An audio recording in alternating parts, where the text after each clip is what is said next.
Dans la physique nucléaire, on trouve un des éléments principaux qui est la désintégration nucléaire. Cette désintégration nucléaire, vous la connaissez sûrement sous le nom de radioactivité. Dans cette vidéo, on va voir les différents types de radioactivité, l'utilité dans la médecine nucléaire et aussi dans la vie de tous les jours. Donc voyons ça tout de suite.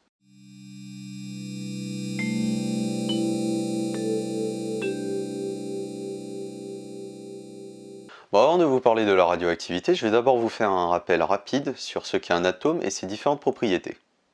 Bon, on va prendre en exemple un atome assez simple, l'hélium. Il est constitué de 3 éléments bien distincts.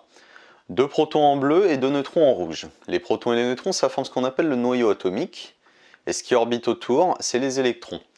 Le nombre d'électrons et le nombre de protons sera toujours égal. Dans ce cas-là, s'il y a 2 protons, il y aura toujours 2 électrons.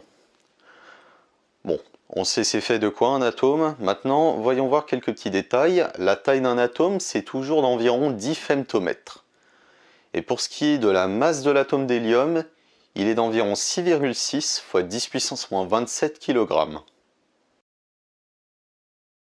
Mais il y a aussi des atomes assez différents que l'on appelle isotopes. Pour vous faire comprendre ce qu'est un isotope, on va prendre un atome encore plus simple en exemple, l'hydrogène.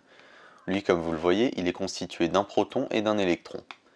Maintenant, je vais poser à côté son successeur direct qui est le deutérium, donc lui c'est un isotope. Vous voyez, il y a un neutron qui vient de se rajouter. Maintenant, pour aller plus loin, on va poser son deuxième successeur qui est le tritium. Et lui aussi c'est un isotope. Vous voyez, cette fois il y a encore un neutron qui s'est rajouté. Le principe d'un isotope, c'est ça en fait. Bon, on a des atomes, on a des isotopes, lesquels font de la radiation. En fait, la plupart des isotopes sont instables à cause de leur surplus de neutrons. Ce qui va faire qu'ils vont faire de la radiation. Mais ils ne vont pas faire qu'un seul type de radiation, il y a 4 types de radiation bien distincts. On va commencer par la première qui est ma préférée, la désintégration alpha. Alors l'atome mère, l'isotope, qui va se désintégrer, il va expulser un atome bien distinct. 2 neutrons, 2 protons et 2 électrons. Ça vous rappelle pas quelque chose? Si, c'est l'atome d'hélium. Bon, désintégration alpha, ça balance de l'hélium, ça c'est bien beau tout ça. Quelle est l'utilité dans la vie de tous les jours? En fait, on peut s'en servir pour faire des très bons détecteurs de fumée. Bon, alors comment il marche ce détecteur de fumée? Son principe est très simple. On utilise de l'américium 241, un isotope instable qui crée de la désintégration alpha, comme je l'ai dit. Lui, il va produire un courant constant, comme vous le voyez. Si de la fumée passe devant, cela entraîne une variation de courant qui va activer l'alarme. C'est comme ça que marche un détecteur de fumée dans la plupart des cas. Maintenant, on va parler de 2 autres désintégrations, la β+, et la β-. D'abord la β+, dont l'équation est écrite ici. Alors, qu'est-ce qu'elle veut dire cette équation? Eh bien, un proton de l'isotope mère va se changer en neutron. Ce changement de propriété va créer l'émission d'un positron, qui est le contraire tout simplement de l'électron. Vous pouvez tout simplement vous dire que c'est un anti-électron. Et aussi l'émission d'un neutrino. Neutrino, c'est une particule quand même très spéciale, mais je lui consacrerai une vidéo, parce que c'est quand même très long à expliquer. Et pour la désintégration β-, c'est tout simplement le contraire de la β+.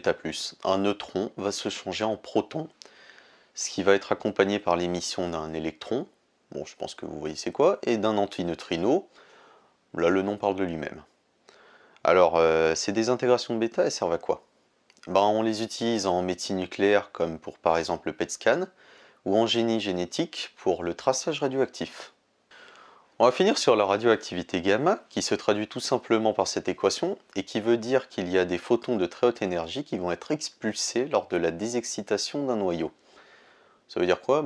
La plupart du temps c'est simple, la radioactivité gamma va être directement après une désintégration nucléaire, toutes celles qu'on a vues avant, ou va être produite après un choc violent, comme une collision de 2 fortes particules du type uranium, qui va créer cette magnifique explosion que tout le monde adore, qui est l'explosion nucléaire.